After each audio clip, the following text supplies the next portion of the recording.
everyone, welcome back. အားလုံးပဲမင်္ဂလာပါကျွန်တော် page လေးကနေပြန်လည်ကြိုဆိုလိုက်ပါတယ်ရှင်ဒီနေ့ဗီဒီယိုလေးထဲမှာတော့ကျွန်တော်က UK ကိုလာလို့ရှိရင်အများစုစဉ်းစားကြတဲ့အကြောင်းအရာတစ်ခုဖြစ်တဲ့ part time job နဲ့ပတ်သက်ပြီးတော့ပြပြပေးထားမှာဖြစ်ပါတယ်အဲ့တော့ဒီ part time job အကြောင်းကိုကျွန်တော်ကဒီနေ့ဗီဒီယိုလေးထဲမှာ topic 3ခုခွဲပြီးတော့ပြပြပေးသွားပါမယ်ဆိုဒီတော့ပထမဆုံးအကြောင်းအရာအနေနဲ့ဘယ်လိုမျိုး part time job တွေပေါ်လဲ part time job တွေကိုဘယ်လိုရှောက်ရမလဲပြီးရင်တနာရီကိုအနည်းဆုံးဘယ်လောက်ကနေစရလဲဆိုပြီးတော့ခေါင်းစဉ်3ခုခွဲပြီးတော့ပြပြပေးသွားပါမယ်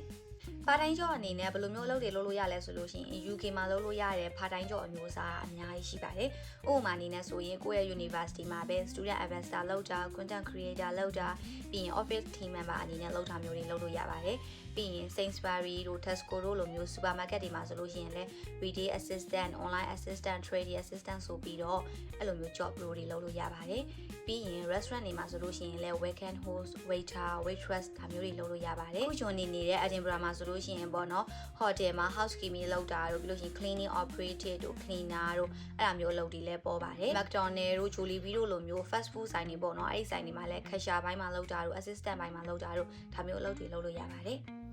UK မှာ part time job လုပ်လို့ရှိရင်တနာရီကိုဘယ်လောက်ရလဲဆိုပြီးတော့မေးလေးရှိကြတယ်ပေါ့နော်ဒါဆိုရင်ဒီ2025 April မှာထုတ်ထားတဲ့ rules အရဆိုလို့ရှိရင်အသက်22နှစ်နဲ့အထက်ဆိုလို့ရှိရင်တနာရီကို12.21ပေါင်ရပါတယ်16နဲ့20ကြားဆိုလို့ရှိရင်တော့10ပေါင်ကနေစပြီးရပါတယ်။ကိုက16နဲ့အောက်ဆိုလို့ရှိရင်တော့ကျွန်တော်တနာရီကို9.55ပေါင်ကနေစပြီးတော့ရပါလိမ့်မယ်။ဒါပေမဲ့ကျွန်တော်ခုနတုန်းကရှေ့မှာပြောခဲ့တဲ့ jobs တွေပေါ့နော်အဲ့ဒီမှာ waiter တို့ waitress တို့ weekend host တို့ဒီ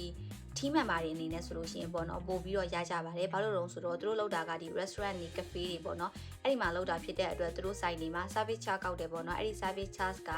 ဒီ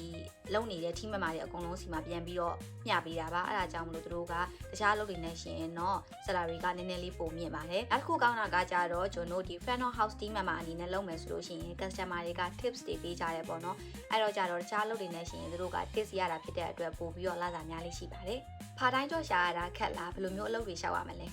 အမှန်တကယ်တော့ part time job ရှာရတာမခက်ပါဘူးကိုကဘယ်လိုမျိုးအလုပ်ကိုလုပ်ချင်တာလဲဆိုတာသိရင်တော့ကျွန်တော်စပြီးတော့ရှောက်လို့ရပါပြီအဲ့တော့ part time job ရှောက်ဖို့ဆိုလို့ရှိရင်ကျွန်တော်အရင်ဆုံး CV လိုအပ်ပါတယ် CV form ပေါ့နော်ကိုလုပ်ဖို့တဲ့ experience နေပြီးရင်ကိုရဲ့ qualification နေကိုရဲ့ details ပေါ့ personal detail ပေါ့ဒါမျိုးလေးတွေထည့်ထားပြီးတော့ CV form ပြင်ထားပေါ့နော်ပြီးရင်အဲ့ဒါကိုဘယ်လိုမျိုးရှောက်ရမလဲဆိုတော့ application ရှောက်လို့ရတဲ့ application တွေရှိပါတယ်ဥပမာအနေနဲ့ဆိုရင် Indeed တို့ Reed တို့ Monster တို့ဒီလိုမျိုး app တွေကနေကိုရဲ့ CV ကို upload လုပ်ပြီးတော့ရှောက်လို့ရပါတယ်အဲ့ဒီမှာတခါတည်းပေါ့နော်ကိုက trading assistant လုပ်ချင်တာဆိုလို့ရှိရင် trading assistant အဲ့လိုမျိုး search bar မှာရိုက်ရှာပေါ့နော်ဥပမာ barista လုပ်ချင်တာဆိုလို့ရှိရင်လည်း barista ဆိုပြီးတော့ရိုက်ရှာလို့ရပါတယ် cleaner ဆိုလည်း cleaner ပေါ့ကိုလုပ်ချင်တဲ့ job ကိုသိပြီဆိုရင်အဲ့ဒီ job နဲ့ပတ်သက်တဲ့ keywords တွေကိုရိုက်ပြီးတော့ရှာလိုက်ပါအဲ့ဒါဆိုရင်တော့သူနဲ့ပတ်သက်ပြီးတော့ခေါ်ထားတဲ့အလုပ်တွေအများကြီးကြာလာပါလိမ့်မယ်အဲ့ဒါဆိုရင်ခုနကကိုပြင်ထားတဲ့ CV ကို upload လုပ်ပြီးတော့ရှောက်ရုံပါပဲခုနကတော့ပြင်ထားတဲ့ CV ကိုပဲကျွန်တော်ဒီ site တွေမှာပေါ့နော်လိုက်ပြီးတော့ CV ပြီးလို့ရပါတယ်ဝေပြီးလို့ရှိရင်တခါတည်းဒီ site မှာ part time job လို့သေးလားငါ part time job အတွက်ရှောက်ချင်လို့ပါတကယ်လို့အဆင်ပြေမယ်ဆိုလို့ရှိရင် manager နဲ့ရောစကားပြောလို့ရမလားဆိုပြီးတော့တခါတည်းကိုယ့်ရဲ့ qualification တွေကိုလုပ်ချင်တဲ့အကြောင်းတွေအဲ့လိုမျိုးတခါတည်းဆွေးနွေးပြီးတော့ပြောလို့ရတယ်လည်းရှိရပေါ့နော်တချို့ဆိုရင်အဲ့လိုမျိုးလိုက်လုပ်ပြီးတော့ရသွားတဲ့သူတွေလည်းရှိတယ်ပေါ့နော်ကျွန်တော်ဒီ Edinburgh မှာကကြတော့ application နဲ့ရှောက်ပြီးတော့ရတာများတယ်ပေါ့နော်တော်တော်များကကြတော့ဒီ Indeed application ကနေသုံးပြီးတော့ရှောက်ကြပါတယ်ပြီးရင် supermarket ဖြစ်တဲ့ပေါ့နော် Sainsbury တို့ Tesco တို့အဲ့လိုမျိုးဆိုင်တွေမှာဆိုလို့ရှိရင်တော့သူတို့ရဲ့ website ရှိရပေါ့နော်အဲ့ website မှာတခါတည်းရှာပြီးတော့ရှောက်လို့ရပါတယ်ဒါဆိုရင် part time job ရှောက်ဖို့အတွက်ကျွန်တော်လိုအပ်တာက CV လိုအပ်မယ်ပြီးလို့ရှိရင် NI number လိုအပ်မယ်ပေါ့နော် NI number ရှောက်ရတာလည်းမခက်ပါဘူးကျွန်တော်အဲ့ဒါကိုရှေ့ရောက်ဗီဒီယိုလေးမှာလည်းပြပြပေးထားပါတယ်ပြီးရင် NI number မရှိသေးဘူးဆိုလို့ရှိရင်ကျွန်တော် UK government website မှာ share code ဆိုပြီးတော့ယူလို့ရပါတယ်အဲ့ share code နဲ့အရင်ဆုံးအလုပ်တွေရှောက်ထားလို့ရပါတယ်ဒါဆိုရင်တော့ part time job နဲ့ပတ်သက်ပြီးတော့ဘယ်လိုမျိုးရှာရမလဲဘယ်လိုမျိုးအလုပ်တွေပေါ်လဲဆိုတာကိုသိသွားလောက်ပြီလို့ထင်ပါတယ်